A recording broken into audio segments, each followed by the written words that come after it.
बुढ़ऊ के संगे हमारी सेज पूरा लस लस लस करता। अरे बाप रे अच्छा साखी बुढ़ावा भातार रोज रोज से जिया के नासे।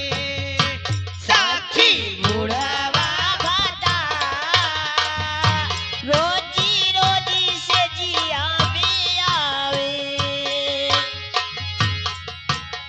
बुढ़ावा भातार रोज रोज से जिया बुढ़वा भाता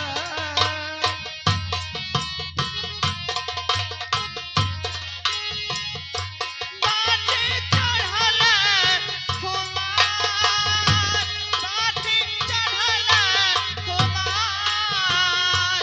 साखी बुढ़ावा भातार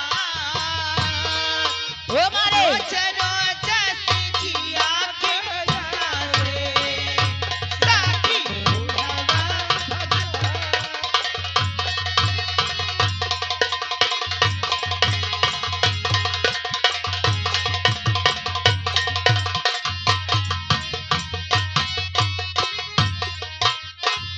अरे आवाला का हो आवाला तो कुछ करबो कराला ना दीदी एकदम ना आला आके से जिया पे छल्ले से मोती देला।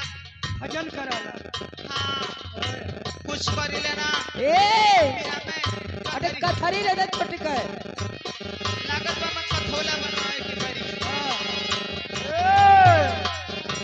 आप श्रीमान जवन इनका पोता भइल बा हाँ आशीर्वाद देखे बबुआ के बाबा जी बाबा जी बबुआ के बाबा जी 200 रुपया हाँ ये 200 रुपया पुरस्कार बा। ए बहनी का हो अच्छे सटल है का बबुआ के आशीर्वाद बा जहाँ भी रहे सुखी सलामत रहे।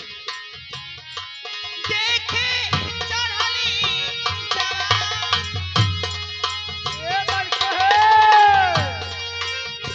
एगो भूल हो गई हो इंदर कुमार शटलिंग वाला हमें इंदर कुमार के चाभा चाप के खोइया बना दा बाटे चढ़ली जवनिया हमार, बाटे चढ़ली जवनिया हमार। सखी बुढ़ावा भातार, ए, सखी बुढ़ावा